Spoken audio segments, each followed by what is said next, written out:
be in Acts tonight, chapter 2. I'll be glancing at that. But before we get there, we've been in a vision series as a community. Like, hey, we're a new community. Let's make sure we're all kind of heading in the right direction. Vision is choosing a path and walking down it. That's what we talked about, kind of week 1, choosing this path and walking down it. And we want to, who are we becoming? That's what we're saying. As a community, who are we becoming? And it starts with us individually. Individually, who are you becoming? And I hope that you're asking that question frequently and asking and praying and considering who am I becoming with the choices in my life and the things that I'm committing to or not committing to. That's really important. And so we said we want to become a people who are committed to God together, collectively. So we want to become a people of devotion. We talked about the great commandment. Jesus is asked, what is the greatest commandment? And he gives 2. Love the Lord your God with all your heart, soul, mind, and strength, which is how we define worship. And then to love your neighbor as yourself. So we're starting to get into the second part of that command tonight. But then week 2, we kind of transitioned a little bit to this becoming people of presence and prayer. We believe that is the seedbed, the foundation for a vision of a church that all of us individually are committing to a life with Jesus. And he wants to be with us. He wants to have a relationship with us. He wants to walk with us. He wants to talk with us. And we believe that is so important as a community, that we are talking with God and listening to God and spending time with him together. And then we talked about becoming a people formed in the image of Jesus, around 3 goals: to be with Jesus, to become like Jesus, and to do what Jesus did. And so today we're starting to get a little bit more into that do what Jesus did part. You'll see as you think about this vision, intentionally we're moving from my interior life and who I am to the shared life. So from the inner life to the shared life. This is the natural progression of vision as we see in Scripture. There's this commitment to a personal devotion to God that then you can't keep it bottled up. It eventually will start pouring out if you're doing it right, because God's heart is not just for one person, it's for all people. And so it will naturally pour out into a shared life experience. And that's what we're talking about tonight, is becoming a people of community. Because formation always moves from the inner life to the shared life. So we talked about this quote last week when we were exploring formation. Spiritual formation is a process, okay? It doesn't happen all at once. It doesn't happen overnight. It's not like we're zapped, just completely changed. Sometimes there are these seasons where, we can experience a lot of change and transformation. But most of the time, I don't know about you, but for me, most of the time, it is a long journey and process of becoming more like Jesus. If you ask my wife and kids, they would agree with that. My friends would agree. Yes, it's at times, Cameron, hurry up and become more like Jesus over time. It's a process, and a lot of times it's the process that God initiates. So we bring our best effort to that, but God is the one who is forming us into the image of Jesus, or the image of Christ. And then this quote says, spiritual formation process of being formed in the image of Christ for the sake of others. You see this outward movement of formation. Formation is not a project self, okay? A lot of our world, a lot of our culture, they are interested in project self. How am I personally becoming better, more intelligent, smarter? I guess those are the same things, so I'm quite a ways down the road on that.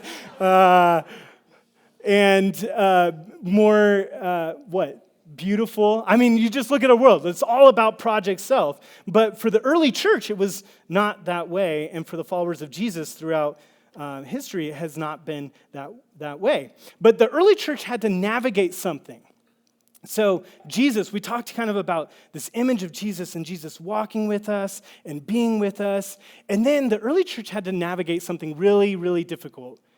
Jesus left.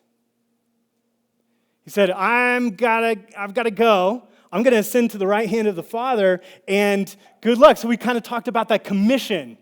And I would explain that Great Commission. So we have the Great Commandment to love God and to love others, and then the Great Commission. So this is what we're saying. This is Jesus' vision for you and me and the church and all of humanity, is that we would love God, love others. And then the Great Commission. He says, as you go, this is my paraphrase, like as you're going and doing the things that you do, as you're living your life, go and make fellow students or apprentices or disciples of Jesus. Okay? Teaching them and teaching one another how to observe and learn about all the things that I've said, being formed in them, growing in them, to everybody, all the earth. Okay? Every nation, every tribe, every single person is included. And then teaching them to observe and do what I have told you. That is the Great Commission. Teaching them and teaching one another to live in the kingdom of love. So, okay, disciples, good luck. Go out the door. See you later. Hope it goes well. I am actually, when I read these stories, I'm like, how did Jesus trust the disciples? Like they were filled with so much doubt and baggage and brokenness. And then I look at my own life, I'm like, oh, does Jesus trust me like to do this? And he trusts you to do this. But we see this, we catch up with Acts 2. So Acts 2, verse 42, what happens? So that would be the next question. So Jesus leaves, and he kind of leaves them to go and do this. And we see this. We're picking this up kind of a little bit of mid-story. Verse 42.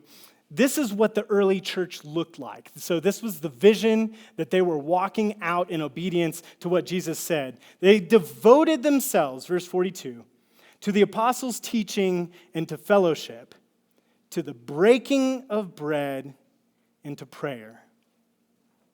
Everyone was filled with awe at the many wonders and the signs performed by the apostles.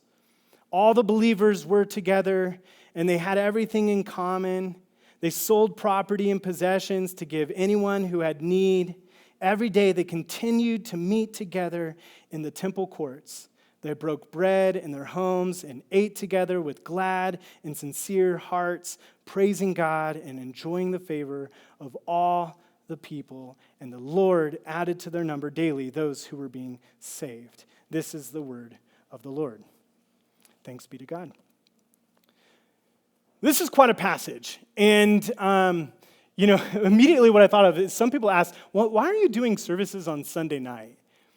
And my go-to response is because that's what they did in the early church. They got together on the first day of the week, and they broke bread, they ate dinner together, and they learned, and they prayed. And so we're like continuing in a tradition of 2,000 years. I'm not saying that like other churches don't have that figured out too. So it's like, it's okay, Sunday morning, Sunday night. But that was one of the reasons we decided as a community, let's continue in that tradition Sunday evening. And our hope is that eventually we will have this opportunity. We're like, okay, if we're not having to do setup and tear down every week, like let's do dinner together. Let's go hang out together. Let's become people that are spending time even after the boring sermon together and hanging out in homes, because that's where the good stuff is, right? Every day they continued to meet together, and they had all these things in common. It's a beautiful, beautiful picture. Now that's kind of a typical passage you would read about community, the early church. Here's where I think the power is, though, in this passage. Acts 2, verse 42, comes after a day called Pentecost. Okay? Now, Pentecost, Jesus said, I am going to pour out my Holy Spirit, and it's going to be powerful, and it's going to rest on you.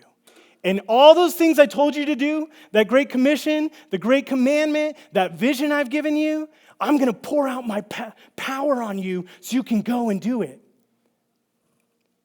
This is the verse we read after Pentecost. So after the power of the Holy Spirit was poured on the community, they were gathering together, eating meals, praying, reading scripture. And it's like, wow, sometimes we're looking for these big, incredible movements of God and like, oh, we just want to feel something. And he's like, get together as a community. Share your resources. Love one another. Break bread. Remember what I did for you. And go and encourage and fill one another up so that you can go into the world wherever you go and make fellow students who are following after me. See, what we see here is not a service, as much as we try to put together a great environment and great service. What we see here in the early church is a shared life.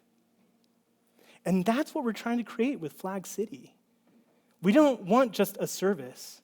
We're trying to create a kind of community that's following after Jesus together.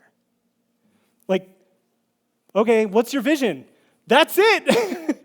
We just told you, like, that's our vision, to get together. Now, we have these larger gatherings on Sundays, but our goal eventually is to have smaller gatherings all throughout our city, these beacons of hope and life that are doing what? Filled with the power to eat together, play board games, laugh, pray for each other, share life together. Like, that's the vision of the early church. Now, that's not very efficient, and it's not very convenient, and definitely not in alignment with the culture of self, because in this modern age, it's very hard to spend time committed to those things. Everything in our culture seems to be going against the tide of spending unhurried time together, listening to each other, praying for each other, sharing life together. But here's the truth.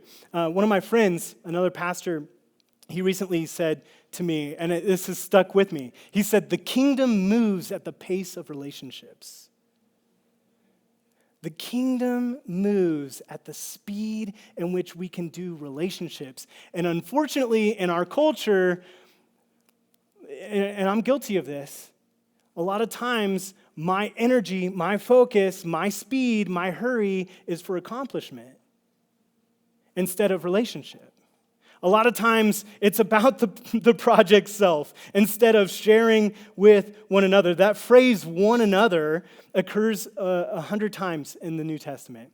It's about 59 different commands, 59 different one anothers. Bear with one another, love one another, okay, admonish one another. I don't even know what admonish means, but like, let's work on that. Let's care for one another, live at peace with one another. No, we should be working through life together, one another. Now, at most 59 of those, I would say we could probably do 3 to 5 on a Sunday, right? How many could we do of those 59 on a Sunday gathering? So the other 56 to 54, see, I can do math. 56 to 54 of those commands are supposed to be lived out in the other arenas of life. But we try to often privatize our faith. And when we do, we rob our faith of the power to actually transform us. When we privatize our faith and homogenize our faith, we think everybody should look like me, everybody should vote like me, everybody should do the things that I like to do. I'm just going to surround myself with people who are exactly like me, or I'm just going to step away from community altogether and just do it on my own. Those seem like the easiest streams of faith these days, don't they? Like, I'm just going to find my people that look just like me and are everything like I would want them to be, or I'm just going to step away from it altogether and just going to do the private thing on my own. And I would argue that those are robbing us of a rich kind of faith in the kind of church community that the early church experienced. And they experienced some incredible things. If you read through the book of Acts, I think the power of that was this shared life. Now, we are created for community.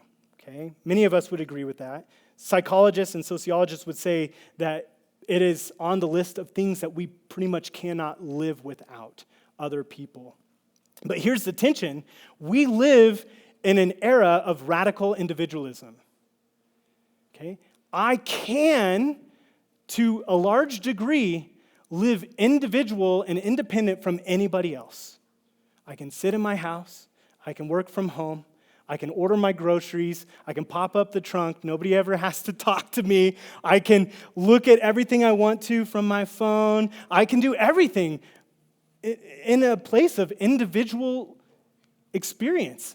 And I would argue that is not the way that God designed us, but it's the way of our culture. Radical individualism is defined as the good of the individual matters more than the good of the community. And on the surface, that sounds kind of like freedom. I don't have to sacrifice my preferences, my ideas for other people. I have autonomy and choice and control. But individualism leads to this: loneliness. And loneliness, they are just starting to figure out, is deadly. They said loneliness is over half of Americans are experiencing loneliness all or frequently, all of the time or frequently. That's half of this room. 1 out of 2 people are experiencing extreme loneliness. And the research shows that it's not any better in the church. Actually, so many of you are young adults, college young adults. 61% of young adults say they feel lonely frequently or all the time. The former Surgeon General, Vivek Murthy, said loneliness is the number 1 health threat in the United States. More than smoking or addiction or you fill in the blank. Loneliness is the equivalent of smoking over 15 cigarettes a day, they said. It is killing us as a society. Like, we've done the project of individual life, and the fruit of that is not leading to the kind of life that we want. It leads to anxiety and depression and suicide and heart disease and cancer and dementia. The individualism of America is sabotaging our formation into the people of love. That's the most heartbreaking thing, is because God looks at us, even people in the church, the statistics are the same in the church and outside the church. Sadly, can we become a people who are not alone? Can we become a people who are there for one another? So many people in our world just need to hear, I love you. I see you. I care about you. You are welcome here. I want to be your friend. I want to get to know you. So many people in this room need to hear that, the people sitting next to you. 50% of the people in our country need to hear that. If not from the church, where are people going to hear that? I've heard it said that love is the measure of spiritual maturity, right? Jesus said himself, they will know you are my students, my disciples, by your love for one another. It's the ethic of the kingdom. It's the primary fruit of love, joy, peace, patience. Becoming like Jesus means become people who love like Jesus. That is where we are moving. This idea of this vision of a church from the inner life into the shared life, it comes out through love. Joseph Hellerman, he wrote a book called When the Church Looked Like a Family, or When the Church Was a Family. And he wrote this: we either grow together or we don't grow much at all. See, how do we become people of love? How do we practice patience? You can't do that in isolation. How do we practice forgiveness? You can't do that alone. Love, in essence, requires another person. If we're to become people of love, and that's the ethic of the kingdom, and that's what Jesus said, all this is working toward, what does that imply? Radical individualism is not the way of Jesus. The way of community and relationship is the way of Jesus. That's the only way we can live out love and forgiveness and peace with other people. So Jesus had this to say in Mark 3, verse 32. This is one of his most radical I would argue one of his most radical teachings. It wasn't about prayer or fasting. It was fasting is kind of Gucci right now. Like, a lot of people like to fast. And A lot of people pray. Studies show that almost everybody prays. But this is pretty radical. This is what Jesus says. He was sitting with his disciples, and his mother and brothers come, and they say, hey, your mother and your brothers are outside. They're wanting to talk to you. They're looking for you. And Jesus responds with this, verse 32. Who are my mother and my brothers? Who all are my mother and my brothers? Then he looked at those seated in the circle around him and he said, here's my mother and my brothers. Whoever does God's will is my brother and my sister and my mother. That's a fascinating statement. Whoever does God's will is my brother and my sister. Whoever is following in the way of Jesus, living out this great commission in their lives, taking on this task of living into the great commandment, those are my brothers and my sisters and my mothers. See, it's about shared obedience and a shared life in the kingdom. And guess what? That's good news. You're invited. If that's all it takes, it's very easy entrance requirements. Okay? Just follow the way of Jesus, and if you follow the way of Jesus, it's going to lead you into deeper relationship and community.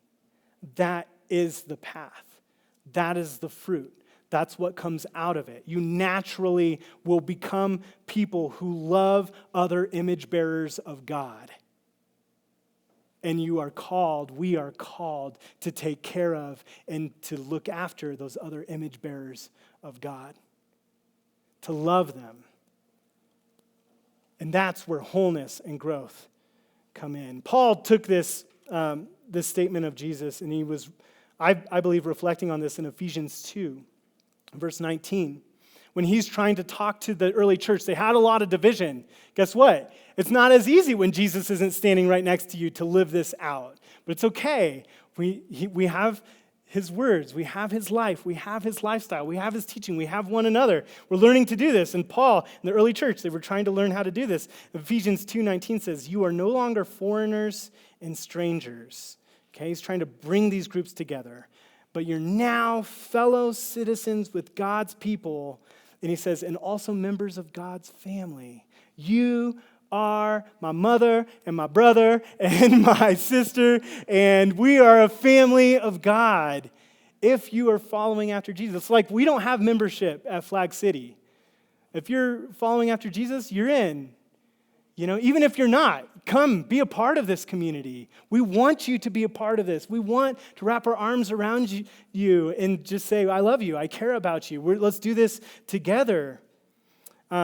I'd like Flag City to become the after-service people. What if at the end of, you're not going to remember hardly anything I say tonight. Let's be honest. Hardly anything are you going to remember. This is what you're going to remember. You're going to remember that friend that sat with you, having a beer with you, reflecting on life with you. You're going to remember that friend that you called in the middle of the night. You're like, I'm struggling. And they said, let me come over. Let me hang out with you. You're going to remember that person that showed up after a hard day with food and sat with you and said, I love you. I care. We're going to get through this. Those are the things you're going to remember. Those are the things all of us remember. What if we became the after-service people that we go and we hang out together and we do dinner together and we get involved in each other's business together and we're asking questions of one another and helping each other grow more and more into the image of Jesus? That's actually the vision for Flag City. That it's not just about this gathering. This gathering's important. It's following in the tradition of the church for over 2,000 years. That says something. That's formative. Coming to church is a formative practice in the way of Jesus. But it's not the only practice in the way of Jesus. If you really want to become like Jesus, you can't do that in an hour and a half on a Sunday. It takes much more than that. Good community doesn't usually happen by accident. So here's the starting place. Like if we want that, if that's our vision. Do you want good friends? That's the starting spot. Like to actually say, I want good friends. I want to have community. I want to have shared life with other people. That's the starting point. I remember early on in my marriage, Kelly came to me. I remember I was sitting on the couch and we had this purple rug. I remember looking at this purple rug. I can't remember, but I remember my wife saying, Cameron, you don't have any good friends. And it wasn't like I don't like your friends. She's like blushing over here. Okay, let me rephrase. Let me back up. It wasn't like I had a lot of friends and she's like, I just don't like your friends. It was that we moved from Kansas to Phoenix and I had pursued radical individualism. I was pursuing isolation. I was finding myself without any really good friends, and she was right. And it convicted me, and it hit deeply. And I was like, yeah, I don't even know if I called anybody or if I'd have anybody that would be able to show up or want to hang out with me if I called a friend tonight. And that was a critical moment in my formation because I had to choose at that moment, am I going to continue down this path of living by myself? Or am I going to take steps to make friends? And it was funny, when we made the decision to move to Flagstaff, I was talking to my therapist, and I told him, my fear is community. Like, am I going to make friends there? Are people going to like me? I don't know. I've had a lot of people in my life that maybe didn't like me so much. So I'm talking to, that's why I have a therapist. So, but I told my therapist, I said, he asked me, like, what do you think would help you make friends? So I listed off some things, like, what helped you make friends here in Phoenix? I was like, well, I invited people to hang out, went to dinner, coffee. I invited people to read the Bible with me, and, we created space for connection. And he's like, great, so what do you think you should do when you get to Flagstaff? It's like, I don't know, sit and watch Netflix and wait for people to show up?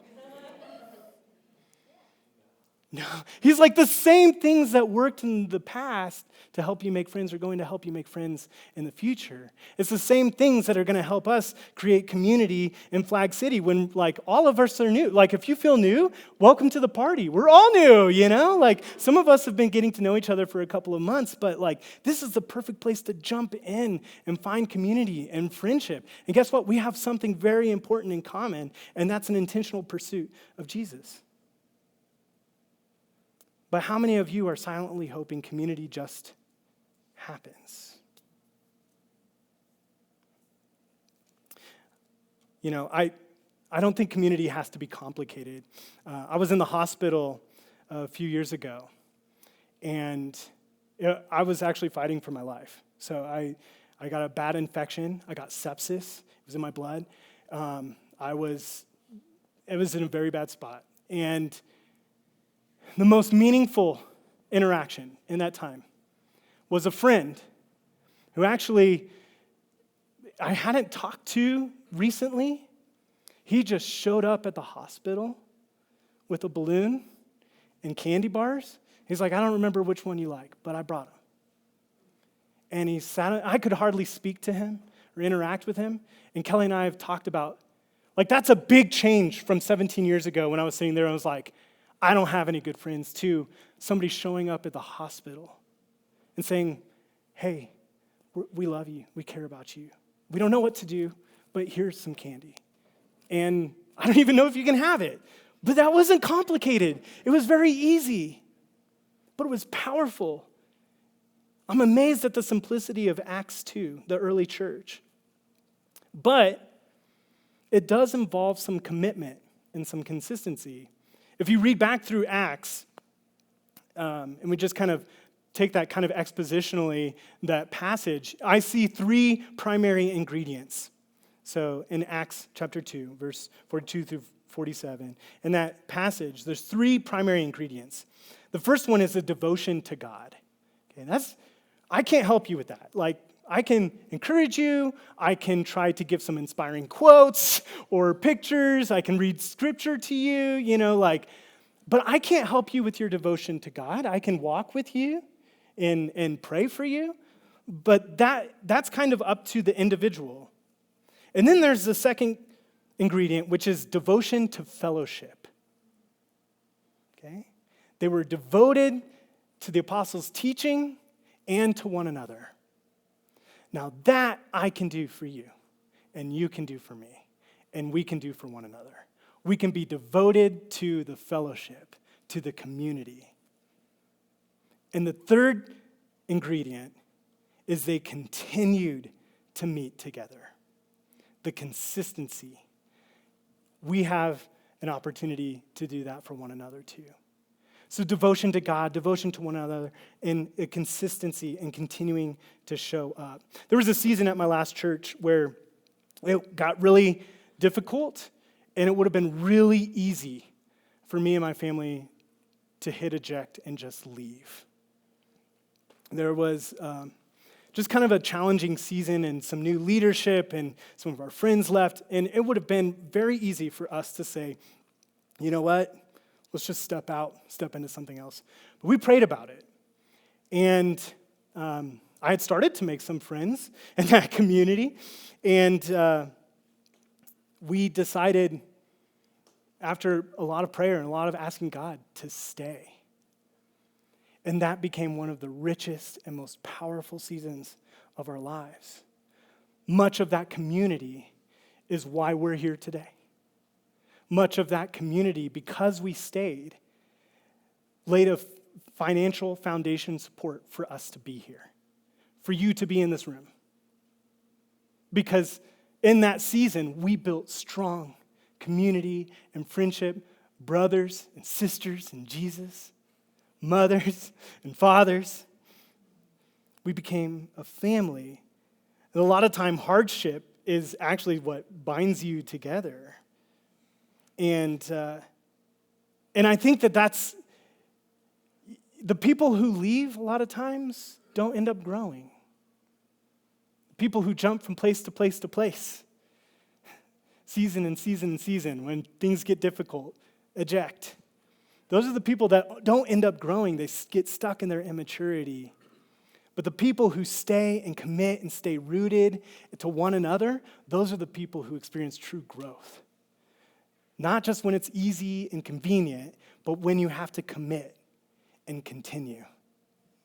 That's what community is. I once heard a pastor say,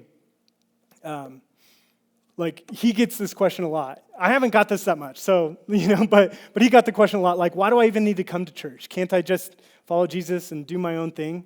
He's like, of course you need to come to church. That's where you learn to love your enemies.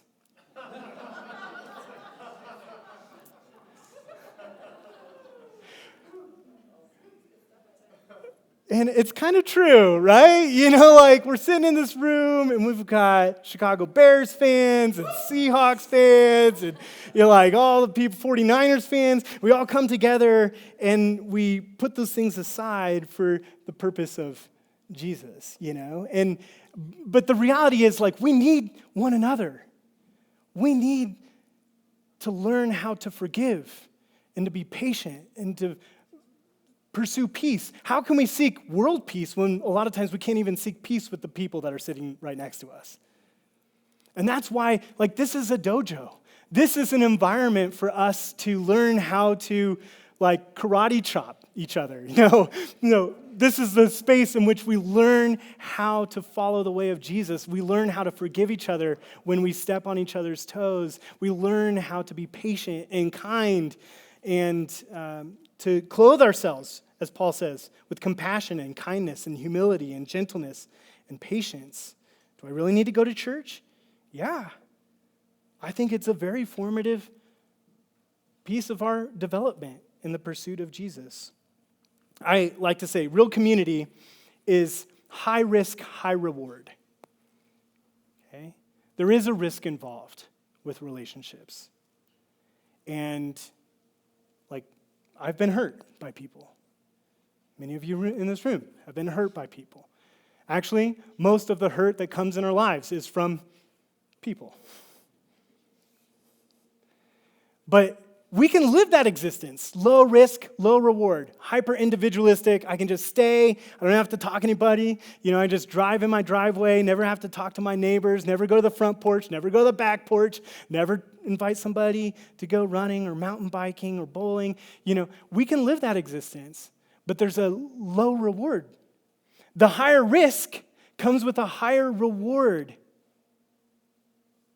of doing shared life with other people. Having somebody who can look at you in the eye and say, I love you, I care about you, I will help you walk through this, we will get through this together, and guess what? I'm going to need that too. A word of caution, though, when it comes to community. Dietrich Bonhoeffer said the greatest threat to real community is the ideal of community.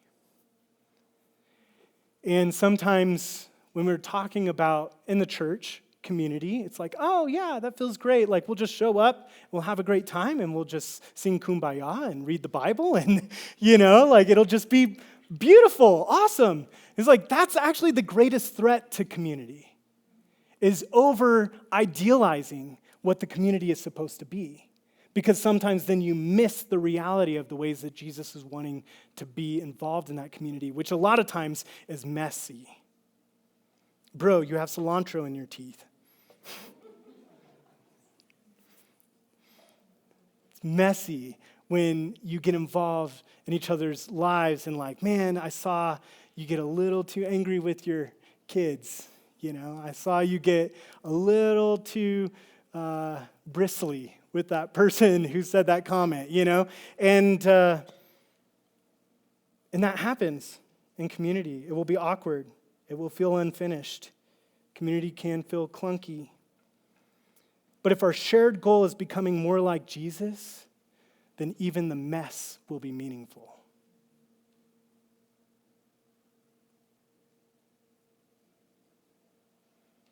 And it's worth it. So, as we kind of land the plane here and get ready to close together, my hope, my vision is that Flag City would become a people of community, of relationships, doing life together. It's okay. College students don't just have to hang out with the college students, okay? Parents just don't have to hang out with parents, It's like we can interact, okay? Left side, right side, like we want to be a community together, pursuing the way of Jesus together. So there's two kind of challenges I have for you. And the first one is a really practical. And we have groups. And I believe groups are practices that shape us. We call them groups. You can call them communities. You can call them gatherings. You could call them whatever you want. But as a church grows larger, you have to grow smaller. That's the only way the community works. It's like this dynamic. It was so fun to meet in our house for a season. We love that. But as now that we're here, we have to find opportunities to grow smaller and get involved with each other in a little bit smaller communities. These are training grounds for love. So we have several. There's one called Alpha. It kicked off last week. It's not too late. If you are exploring faith and you would like to find out more about what it means to follow Jesus and have questions about prayer and how do I read the Bible, and those are great questions, and it is a great opportunity for us to come together. It's at Kelly and I's house, and we had a great first meeting, but you're welcome to jump in. Week 2 is a great time to jump in. If you missed week 1, you can still jump in. The second group that we have is the Brokaws have opened their place for young adults. And it's Wednesdays at 6 o'clock. And they're doing, so can you raise your hand? There's Greg. Yes. So Greg and Maya, they're leading this group. And so if you're wondering, am I a young adult or not? You're probably not. So... Yeah. But they're meeting at their house, and they're doing every other week. So they're not meeting this Wednesday, but the Wednesday after that. And then we have a couple Thursday groups. One is kicking off this week. I'm just going to open the Bible, and we're just going to read it together on Thursday mornings at 8 at a local coffee shop. So if you're interested in that. And then at 9 o'clock, I'm going to prayer walk the city. You're welcome to prayer walk with me. I really, next week we're talking about the continuation of this love into people that are taking care of a flourishing city? How do we pursue that together? So that's Thursday mornings. Thursday nights, we have Young Life, College Young Life that meets at 7:30 on campus at the International Pavilion. And then we have a group that Tony's going to be leading on Hosea Bible study, and that's going to happen February 12th at 6:30. Okay, got the details right. And those are just a few. Like, if none of those sound good, come talk to me. Like, let's figure out something. I mean, we're new. We can't do everything, but we wanted to start with something in this season. And so here's the second challenge, because not everybody can do groups. Not everybody has the schedule to do that in this season, and that's okay. Here's the second thing. Everybody can do this. Create community. Send a text. Ask someone out for coffee or lunch. Invite somebody to spend time with you. Everybody can do this. Pray for somebody in this room. You got introduced to them by name tonight, and you found out they love to do hopscotch with their friends, and you can pray for them. And that requires all of us to create and become a community, a people pursuing community. But here's the truth. No one can follow Jesus alone. We have to do it together, or we won't do it at all.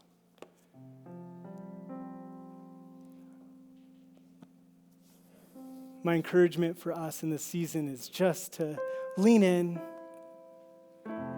start where you are. Just one small little movement toward other people can have a huge payback. That's how I had to start when I had no friends. Is just starting to reach out and invite people and hang out. And God has blessed that. And now I get to see all of you. And you all are a community, and it's beautiful, and it's forming. And we're so thankful for you.